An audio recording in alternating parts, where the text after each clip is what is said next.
every time you feed your pet, you're giving them dozens of essential nutrients, including one that sparked a heated debate in the veterinary world: copper.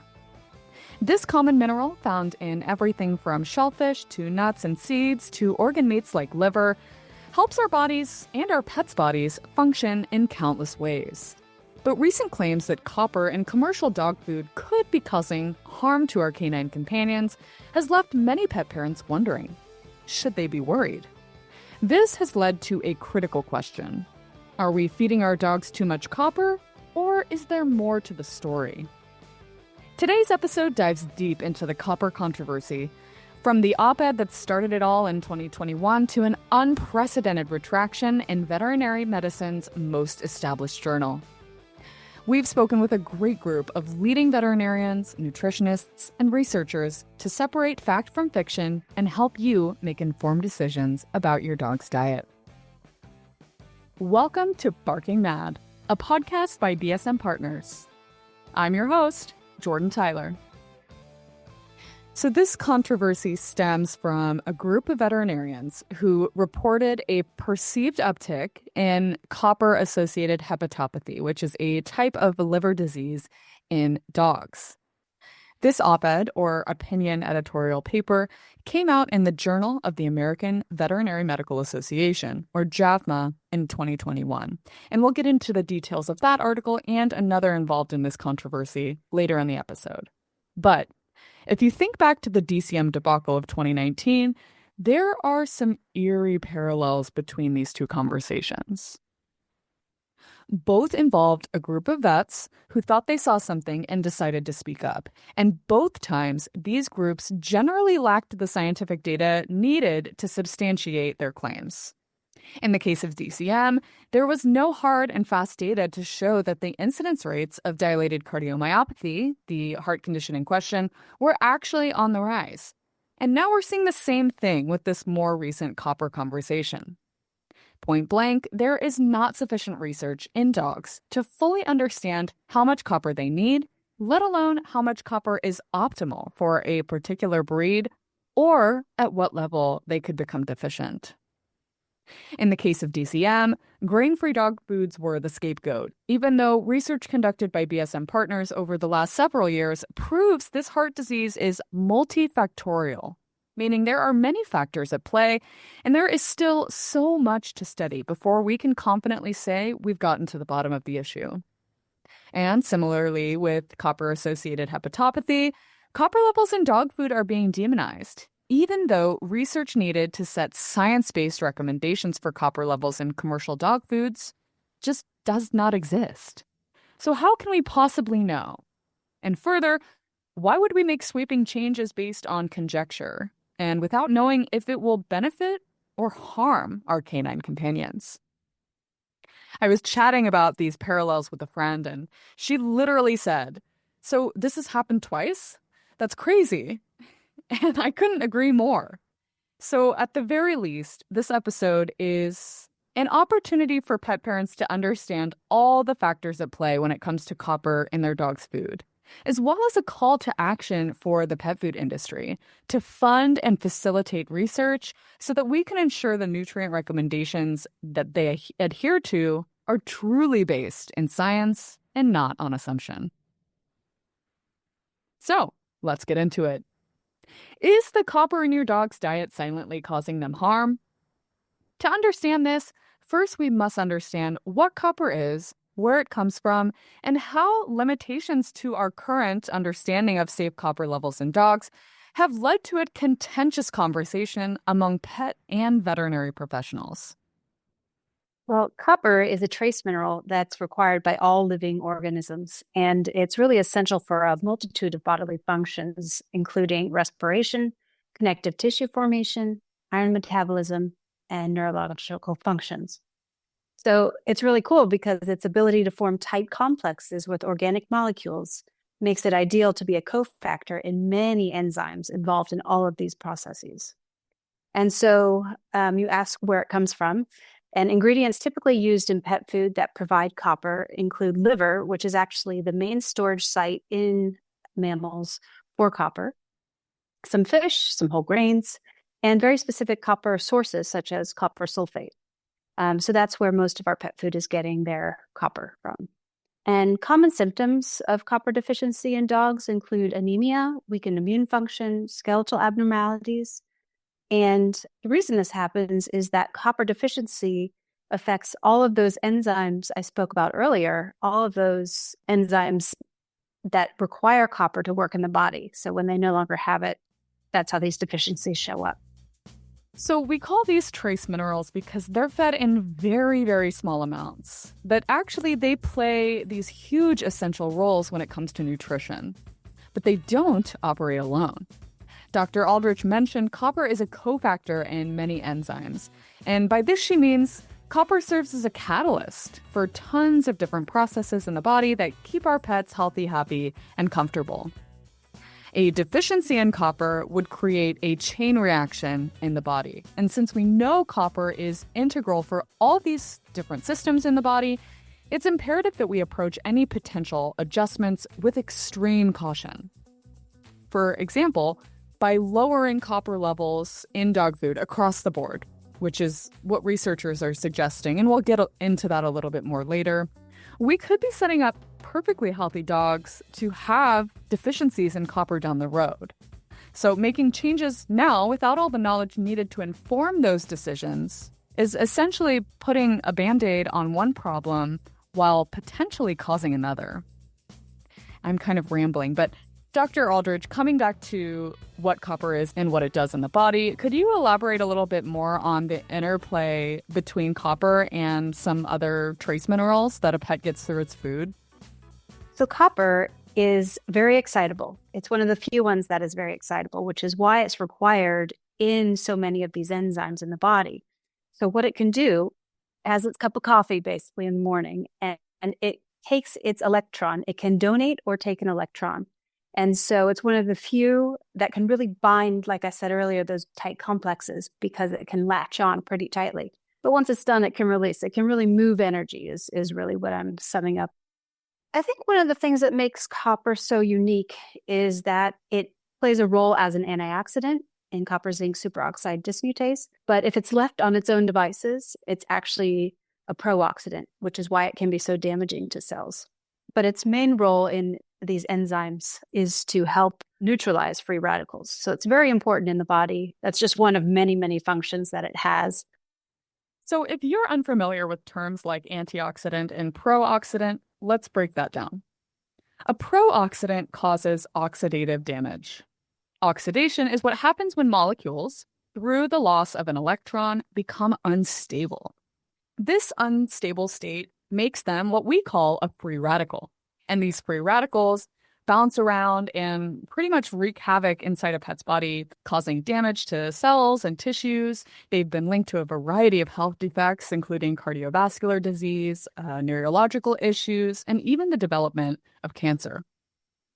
On the other hand, an antioxidant is able to donate an electron to a free radical, thereby neutralizing it and making it stable again. So essentially, when copper is used in what Dr. Aldrich described in the copper zinc superoxide dismutase, it can contribute to antioxidant properties, which essentially stave off free radicals and keep everything balanced. But, as Dr. Aldrich explained, copper that can't find a job to do in the body can get ornery and act as a pro-oxidant, effectively promoting oxidation and free radicals. All this to say, the body needs just the right balance of copper, enough to help as an antioxidant, but not so much that it turns into a pro-oxidant, causing harm.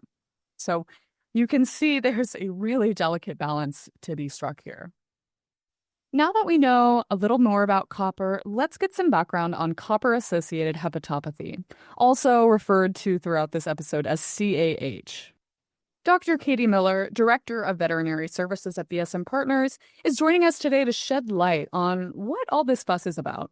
Spoiler alert, it ties back to the op-ed published in JAVMA in 2021. This has promoted some concerns that it may be the content in commercial dog foods that is contributing to this trend. But we want to keep in mind that there's multiple factors that can influence this increase. It could just be a perceived increase that is not really there, but we think that we're seeing more of it just because we're better at diagnosing it, and we have new ways to detect copper in the liver. And so it could be that it's just kind of a perceived thing, or it could be real. But we're trying to figure out if this is an overall dietary excess of copper in today's formulations, or if this is something that we're getting better at diagnosing it and finding it in dogs. So copper associated hepatopathy, what that is, it's a liver disorder when excessive levels of copper build up in the liver and damage the liver by causing inflammation and potentially causing liver failure. It's a genetic predisposition in certain breeds like Bedlington Terriers, Labrador Retrievers, West Highland Whites, and Doberman Pinschers, where the impaired copper metabolism results in a toxic buildup of copper in the body. And some of the symptoms that you'll see are associated with the signs of liver failure, which can include vomiting, weight loss, jaundice. They get a yellow look to them. We suspect it with blood tests that we can run. And you can see certain enzymes when the liver gets damaged, it releases enzymes into the blood. And so that may be the first sign is on a routine blood work. You get checked on your dog and they can see the sign of liver damage. But the only way to definitively diagnose it would be to take a biopsy of the liver and look for the copper accumulation there. So are cases of CAH really on the rise, or are we just getting better at diagnosing it? Just because we have better tools and resources at our disposal to identify and treat diseases doesn't mean we should assume cases are actually increasing. For this, we really need a proper incidence study. And Dr. Bradley Quest, Principal of Veterinary Services at BSM Partners, is in full support. To really know definitively if something is becoming a problem, generally speaking, what we really need to do is try to collect, incidence data over time about the condition from veterinarians, veterinary teaching hospitals, and so forth to actually determine if anything is increasing before, we make a judgment and say, well, we think something is increasing.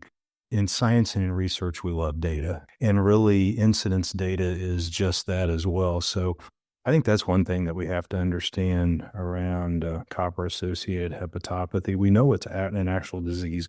We know that there are breeds that are known to be predisposed. There may be others that are predisposed that we don't know about. We've got, assumptions around why, if it actually is increasing, why that is related to, dietary copper levels, different types of diets, different ingredients being used now that maybe weren't used as much, a few decades ago in pet food. But really what we really need is, some hard, fast data to kind of let us know, is this actually becoming more of a problem?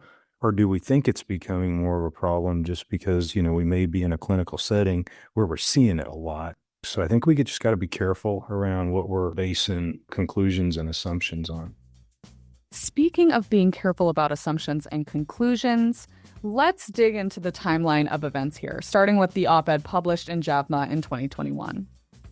It's important to note that JAVMA features both peer-reviewed and editorial submissions. And this 2021 paper was editorial, meaning it did not go through the peer review process. If you caught our previous episodes about study design and conducting research, you'll know this can be really confusing, especially for people who don't normally read a lot of research, right? It's in the journal, so it must be science-backed and peer-reviewed and proven. But that's not always the case. And it's not always obvious to the untrained eye which is which. We saw this with DCM too, and it just reiterates how important it is to be mindful and critical of the difference before we jump to conclusions. Anyway, we'll link those episodes in the show notes if you'd like to dig deeper there. But coming back to this article published in JAVMA in 2021, researchers speculate on dietary copper levels as a potential cause of a perceived increase in incidences of copper-associated hepatopathy in dogs. But to understand what this means, let's take a look at the historical context of recommended copper levels set forth by the Association of American Feed Control Officials, or AFCO, over the years. There used to be a maximum recommendation for copper, but that was nixed in 2007. Then in 2016, AAFCO voted to increase the minimum copper recommendation. Fast forward to 2021 and since, there's been a call to adjust these recommendations yet again. So, sort of a whiplash over the last couple decades, but we have Dr. Aldrich here to shed light on some of these changes. The removal of the maximum limit came, right or wrong, because there was limited data in dogs to say that that level truly was the maximum. And so as pet food guides, as stewards of our beloved pets and what they're eating, researchers at that time or the AAFCO committee decided that it wasn't fair to have a maximum without any data. And so it was removed in 2007. And in 2016, they opted to increase copper to align with the publications for all life stages. And recently, there's quite a bit of uproar stating that because of this increase, it's likely that there's a rise in liver diseases that they're seeing right now. And really what it boils down to, who's right or wrong here? Who really knows without data? Exactly. We know there isn't real incidence data for us to be able to judge whether cases of CAH are truly increasing. And this back and forth over the years has been largely fueled by the veterinary community, right? This is not the first time they've advocated for changes to nutritional recommendations or for copper specifically. But the problem is there wasn't enough data then, and there still isn't enough data now. But coming back to the timeline, in 2024, AAFCO convened an expert panel to address the concerns that stemmed from this 2021 JAVMA op-ed. This work group was assembled to determine whether a controlled copper claim should be part of AAFCO's recommendations. In a contentious vote of 6 against and 4 in favor, the panel determined there was insufficient research to support a maximum or controlled copper recommendation for commercial dog diets at this time.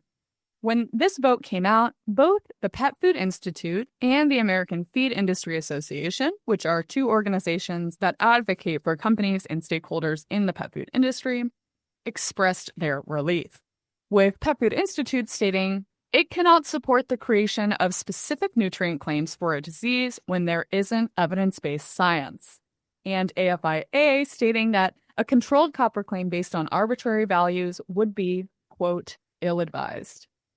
Now, I mentioned this vote was contentious. According to board-certified veterinary nutritionist Dr. Renee Strader, there were 2 camps in this discussion, one in favor of a controlled copper claim and the other against. Those in favor argued a controlled copper claim could help pet parents with predisposed pups navigate their options more easily. But those against worried this could open up a whole other can of worms. They said perhaps having a definition for a controlled copper claim in AAFCO would be beneficial because then consumers could have an understanding of if a food was labeled with controlled copper, that there was a number associated with it. And veterinarians may be able to utilize this as well. The idea being, I think my dog is at risk for copper hepatopathy because of the breed it is. I want to look for a diet that has controlled copper to help prevent that from occurring in the future. So that was discussed and investigated, and the discussion was kind of twofold. There was a number of people who did not feel that having a controlled copper claim definition was appropriate, because once you said that, then copper was going to get hyper-focused on. If you say copper, it's going to be bad, when we know that not all copper is bad, that we need copper. Also, we don't have any studies to say the copper content that we chose to be the definition was either going to help prevent those diseases or not. So there was a group of people who said, no, we don't want this controlled copper claim because of these very valid reasons. And then there was another subset that said, we veterinarians have to deal with this copper hepatopathy and we feel bad. We don't want to call every pet food company and ask what copper they're saying is controlled. We just want to know that It has a definition, and that's what it is, and that will help us make some sort of educated decision. Another reason a controlled copper claim could be dangerous, and I know that we've touched on this, but we just don't have the research to substantiate the need for such a claim. And if we come back to the JAVMA op-ed, the findings in this article are drawn from both healthy dogs as well as dogs who had a known genetic predisposition to developing CAH or had already been diagnosed with the disease. So taking data from sick animals and trying to apply it to the entire population of dogs, typically not a great practice. Another key consideration, or limitation really, presented in this op-ed has to do with the types of copper we're feeding our pets. So the researchers behind this suggest not only restricting copper levels in dog food, but also adopting a form of copper oxide, that we know is not very bioavailable for dogs. And bioavailability sounds complex, but really it boils down to just because it's there doesn't mean we can use it. So bioavailability refers to the body's ability to absorb and utilize a specific nutrient. And there are many, many factors that affect bioavailability, including the source of that nutrient. Now remember, copper is an essential trace mineral for supporting overall health. And if we don't feed enough, it won't be there to help with all those really important processes Dr. Aldrich was talking about earlier. But to paint a better picture of this question of source, we spoke with two experts over at Zinpro Corporation, one of which is Dr. Allison Milliken, companion animal nutritionist and global lead of the company's companion animal division. There is a lot of different sources of copper available out there. And we do have what I would almost say like a hierarchy to a degree with some of the different sources where you are going to have a greater amount of absorption than maybe others. So copper oxide, then copper sulfate. We know from the literature that's been performed in many other species that the sulfate form of copper is going to be more available and a better choice for the animal than the oxide, because what we don't want to do is offer a source that's not going to benefit the animal at all and just be sent out through the feces. So essentially, if a mineral is highly bioavailable, the animal will be able to utilize it more readily, and therefore you may not need to feed as much. But if it has low bioavailability, you'll need to feed more to achieve that same level of utilization. And to throw another wrinkle into this discussion, absorption doesn't always mean bioavailability, according to Dr. Laura Amundsen, a basic metabolism researcher at Zinpro.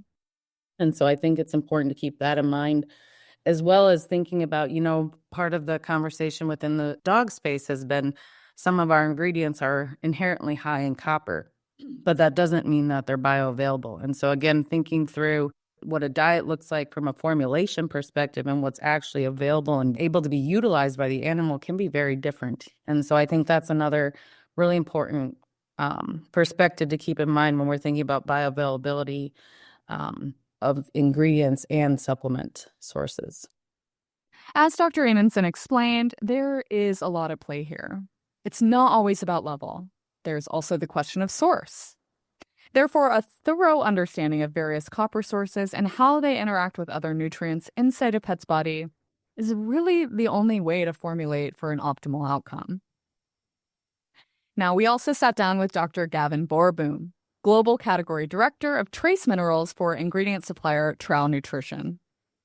According to Dr. Borboom, most monogastric animals like us and our pets are by and large pretty good at moderating copper levels by doing things like increasing or decreasing the amount of copper that we absorb in the gut and retain in the liver. Quick fun fact, monogastric refers to animals that have one stomach, or rather one compartment in their stomach where all the good stuff happens. Whereas ruminant animals have stomachs with multiple compartments, allowing them to more easily digest things that are extra high in cellulose, like grass. So we are monogastric, our pets are monogastric, but cows, deer, sheep, giraffes, those are all ruminants. Anyway, let's hear from Dr. Borboom. The way in which animals control trace minerals is similar across the board for almost all metals: zinc, copper, iron, manganese. The most interesting thing when you look at it is really how tightly it is controlled. So we know these trace minerals are hugely important, but they're called trace for a reason. They're there at very low amounts, and we want to actually keep them at very low amounts. And when you look at it, relatively speaking, their safety threshold is relatively slim. If you look at requirements versus where things become toxic to some extent, that bandwidth is relatively small, especially for copper. And there as well, it's very species dependent. On the dog side, I would say you have huge breed differences. Some breeds deal with copper a lot better than other breeds do. Some breeds have the capacity or a decent capacity to retain these copper ions within the liver without it reaching systemic levels, but you also have breeds that really struggle with it. Now, if you understand this system, right, and how elaborate it is, with regards to the copper levels, then, yes, you should not be going too high. But realistically speaking, across the board, most of the animals have decent capacity to deal with it. It really is this small, I'm not going to give a percentage, but it's going to be a small percentage of the animals that really struggle with it. So then obviously the question is, do we want to take the risk of, well, let's say 90 to 95% of the dogs or companion animal just in general being okay? Do we want to risk that 95%? To perhaps make it a little bit better for that 5%? Or do we want to change the way in which we view different sources of trace minerals that can actually have protective functions rather than, and that's what a lot of nutritionists do at this point in time, AFCO is saying this level, so as long as I have this level of trace minerals in my diet, I'm fine because I can check the box and move on to the next ingredient. And I think that's the real question that we should ask ourselves, because similar to how it's very difficult to estimate which breeds of dog suffer from this copper toxicity, it also becomes very difficult to then estimate which type of dog would suffer from copper deficiencies. So I would argue, rather than talking about level, it truly is understand how biology works, understand how Mother Nature developed this whole system, and then think, all right, to what extent can I best support this system that is in place? Because as soon as you start to use that logic, you never end up in a dose discussion, right? You end up in a source discussion, I would say, because there's relatively higher safety, both from a being too low perspective, as well as from a being too high perspective. I think that really highlights how this issue is multifactorial, which is a term we heard a lot in the great DCM debate, but it applies here too.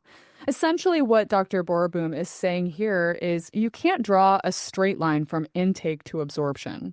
And this comes back to the bioavailability piece we were talking about a minute ago. It's just not that simple. Source matters, the biology of that particular animal matters, and genetic predispositions matter, just to name a few. So, Dr. Borboom, based on this discussion, do you think AFCO should really be talking about setting minimums and controlled claims, or should we rather be following guidance based on the exact type or source of copper that we're formulating with? It depends on finding agreement on how we assess trace mineral sources to differ.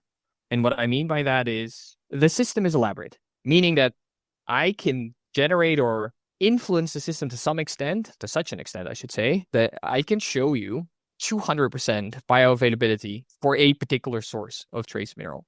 Simultaneously, that same source of trace mineral, I could also design a study to show you that it has 60% availability. What I mean by that is the system is so adaptable that at the end of the day, the system is the one that determines whether or not my trace mineral is going to be absorbed. The only thing that we should do by feeding a different source of trace mineral or by defining which source it is that we're going to feed is that we feed a source that supports the system to the best of its capabilities. If you truly feed a proper source of trace mineral, at that particular point in time, availability should actually be lower. So when we then start to then talk to what should AFCO recommend or what should we recommend in terms of what's ideal, my suggestion would be they should recommend feeding the most ideal sources that we have available, which are these, let's say, higher quality trace minerals that are out there in the market. So to kind of sum up all these points, if we're feeding a form of copper that is not bioavailable while also controlling the copper levels in dog food, essentially bringing the recommended levels down from where they sit currently, it's not a stretch to say we could be setting up perfectly healthy dogs core deficiencies down the road. Now, this controversy over copper came to a head in 2024 when another article, this one peer-reviewed, was published in JAVMA. This paper tried to link a perceived increase in copper-associated hepatopathy with copper levels in commercial dog foods today, so similar to the 2021 op-ed. But here's the tea on this peer-reviewed paper from 2024. In the months following the publication of the article, the journal received several letters with more than 200 signatures from concerned veterinarians, animal scientists, and other pet industry professionals calling for them to retract the article on the basis that it was flawed, incomprehensive, and a cause for undue confusion. This ultimately led to the paper being retracted from the journal, marking the first ever retraction in JAVMA's 180-year history as a journal. Remember, this was a peer-reviewed article, meaning it had gone through what is typically considered a rigorous process to make sure the study and the data were sound. But when it came down to it, the study had a fatal flaw, a term that we explain and discuss in previous episodes of Barking Mad. If you'd like to empower yourself when it comes to deciphering good research from bad research, we've linked those episodes in the show notes here, and I encourage you to go check them out. Coming back to the topic, the question really is, are copper levels simply correlated to this perceived uptick in CAH, meaning there would be other factors to consider, or are they the cause of this perceived increase? There's a key difference. And the difference here is the source of many, many woes in the research space. So, Dr. Quest, would you mind delineating correlation and causation to help our listeners understand what these concepts mean? Yeah, I mean, in real simple terms, correlation just really means there's things that are happening at the same time, either at the same time or subsequential. It doesn't necessarily mean that they are interconnected as far as one causing the other or one affecting outcomes of the other. And so that's something that's really important to differentiate as well. And then, going back to copper a little specifically, we know there are breeds that are genetically predisposed to it. So really, when you start looking at copper research, one thing that is going to be really important is we need to eliminate any kind of bias or confounding factors, meaning we don't need to necessarily look at breeds that we know are genetically predisposed, because we know some of those dogs could potentially get copper-associated hepatopathy even eating a copper-restricted diet. So what we need to do is we need to look at that in general populations of dogs, understanding that, who knows, there could be other breeds in that population that we just haven't identified yet. So we've got to look at it very broadly. So coming back to a previous point, making sweeping changes for the entire dog population based on a small percentage of that population is probably not a great practice. And a big part of the issue here is there's just not a lot of copper research being done in the companion animal space. And Dr. Borboom reiterated this. Without a science-based minimum or maximum, it's incredibly difficult for us to fully understand how an arbitrary recommendation would play out for dog health in the long term. Predominantly has to do with the fact that we're talking trace minerals, right? A very small part of the entire formulation. So the amount of work that's being done on, let's say macro ingredients like proteins, fats, those type of things, obviously done aplenty. When it comes to these more specific ones, there are a few groups within the industry that still do these type of research. Trouw for sure is not the only one. Is there always interest to do a little bit more? Yes, especially because we obviously are all realizing that this is becoming more and more a hot topic within the industry right now. And I also think that there are some things being said by multiple people within the industry that are simply from a biological perspective not true. And in that particular case, whenever these type of statements are being made and they're not in line with biology, doing a trial is one of the best ways to at least make clear to everybody how things are going. So yes, we're running these type of trials as we speak, really focusing on, all right, what is it that we see with regards to different sources of trace minerals when we feed them to dogs? This is not just an issue for copper. There are tons of micronutrients like trace minerals and vitamins out there that could really benefit from expanded research in companion animals specifically, according to Dr. Katie Miller. For example, choline, vitamin D, vitamin K, manganese, selenium. There's a lot, especially your trace minerals. Their deficiencies could cause disease, and we need to know what those optimum levels should be. And I think that we have research maybe that shows what is needed to sustain life, but we don't necessarily know what the optimum levels are that would be best for overall general nutrition and health. And so that list is long, and my list is not comprehensive of everything that could be lacking in research. Dr. Milliken also shared that Zinpro is conducting research to get a more comprehensive understanding of how we can optimize copper recommendations for dog food. At this point, we've done one senior dog study, one cat study, and one adult dog study. Primarily, those have been focused in skin and coat, and then that adult dog study was in mobility.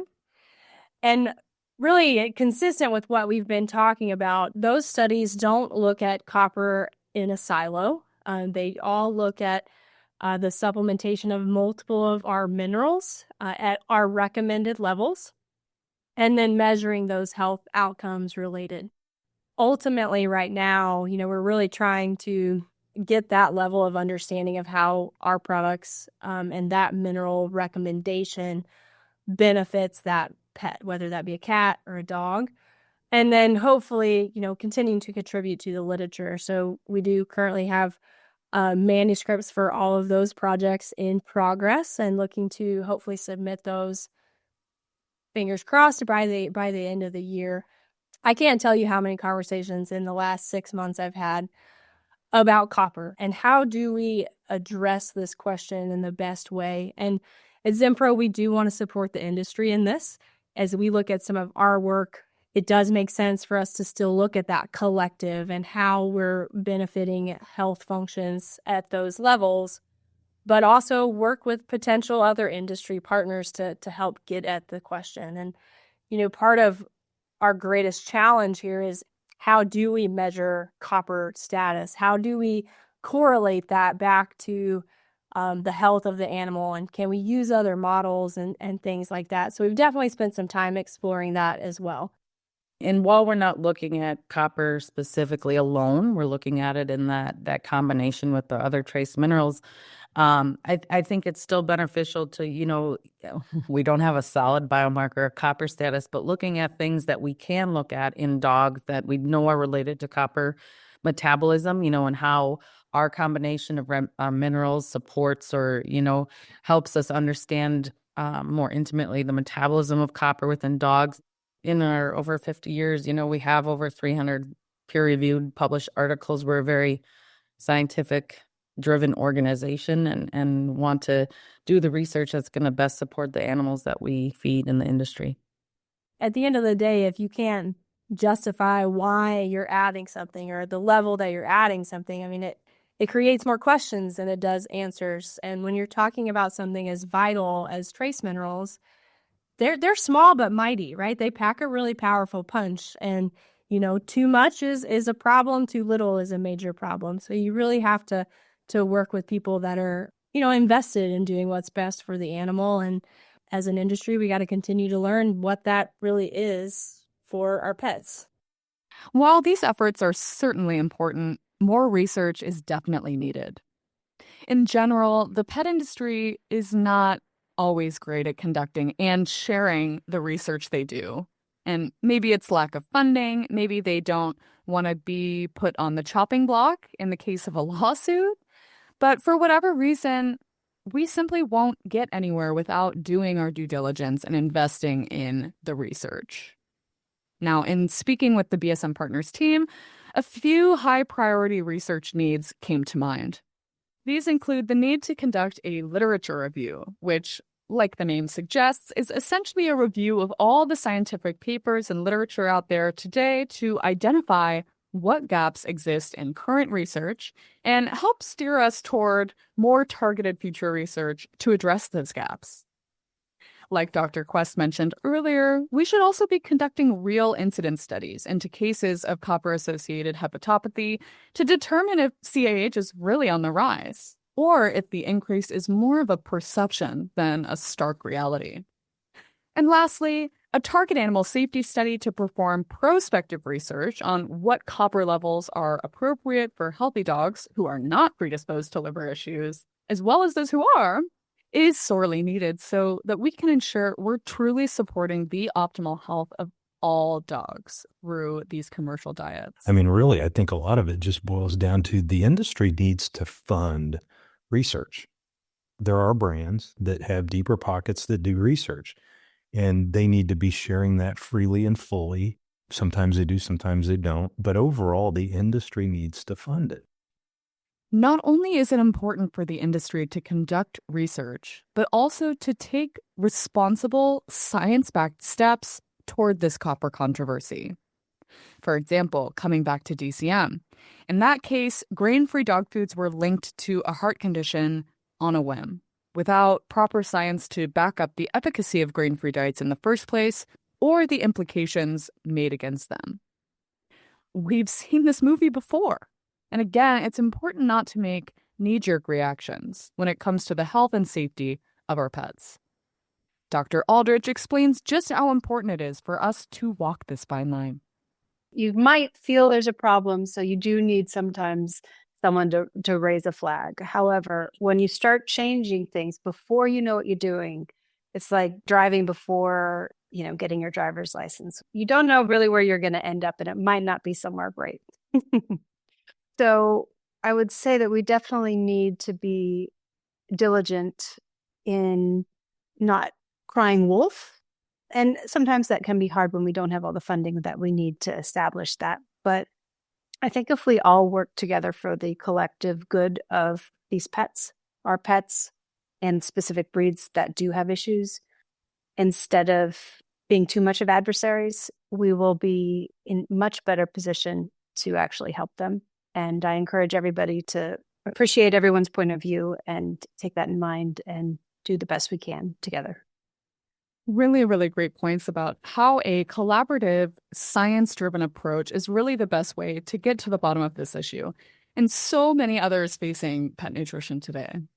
But it's also interesting to think about how this conversation plays into the larger modern pet nutrition and information landscapes, as noted by Dr. Milliken. As an industry, we're a lot more sensitive, or the pet owner maybe too, is more sensitive to information now than maybe they were. You think about even like social media and the way we get our information and the way how fast information even travels from, even 2016 to now. It's crazy how accessible everything is. And certain scenarios, I think DCM also made us more hypersensitive as an industry. It's like one thing happens, it causes reactions. And I think the best thing we can do is just like we're talking about today, continue to do our due diligence in not only the research space, but really coming together as an industry to try to educate our pet owners.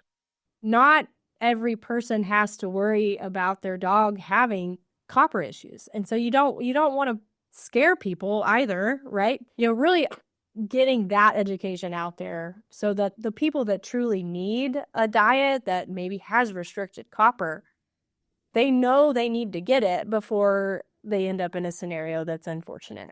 But at the same time, that's not every dog. And I think when you end up in these scenarios where maybe inadvertently panic has been created, right? I think it's like human nature a little bit to be like, oh, well, we got to put a stop to this for everything, when in reality, the repercussions of that could actually be, in my opinion, greater than where we are currently. So, just being able to navigate and work as an industry collectively to communicate.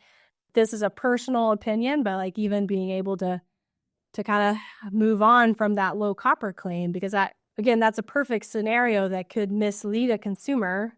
If that's on every bag, then now copper is evil, right? And we know for a fact that copper is a necessity, and you cannot have a healthy animal. Even ourselves, we can't be healthy if we aren't getting copper in our diet. It's an essential nutrient. I think it's just a challenge in the industry to make sure we're shaping the narrative around these things in the best way possible that also has the best interest of, the people that are purchasing the products and their pets.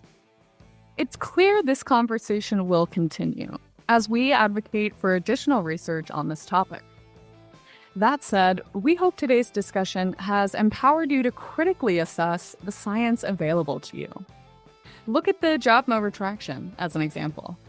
This paper should have never been published, but it's not the only one out there that deserves a second look. There are tons of hypotheses and conclusions out there that can be considered pseudoscience and actually mislead researchers and the conclusions they're coming to. So it's important to keep a keen eye when evaluating whiplash moments like this in any industry, pet food included. Ultimately, if you have a dog that's genetically predisposed to copper-associated hepatopathy, talk to your veterinarian about understanding the risks and implementing a monitoring program so you know if a particular nutritional intervention would benefit your pup. And if you'd like to take it a step further, ask the manufacturer that makes your pet's food what they're doing to support this kind of research in pet nutrition. And if they aren't prioritizing research, why not? If companies don't do the research, how can they truly know what's best for your pet? When it comes to copper, jumping to conclusions could actually end up causing a lot more harm than good. At Barking Mad and BSM Partners, we strongly believe feeding our pets based on misguided assumptions that aren't based in science is irresponsible, and supporting research into this area is the best avenue for understanding the true health implications of copper in dogs. If you're listening today as an industry professional, become part of the solution and join the industry in its research journey as it seeks to provide clarity on this issue in the best interest of pets, vets, and owners. And if you're listening as a pet owner, stay tuned as we keep a close tab on this conversation. And if you have any questions, our experts are here to help. Thank you for tuning in to another episode of Barking Mad. If you want to learn more about us or BSM Partners, please visit us at www.bsmpartners.net. Don't forget to subscribe on your favorite leading podcast platform and share it with a friend to stay current on the latest pet industry trends and conversations. A huge thank you to Dr. Milliken, Dr. Amundsen, and Dr. Borboon for lending their time and insights to today's conversation. We'd also like to thank our dedicated team, Adamiette Thomas, Neely Bowden, Kate Wright, Katie Wolf, and Dr. Katie Miller. An extra thank you to Leanne Haggerty and Michael Johnson in support of this episode. See you next time!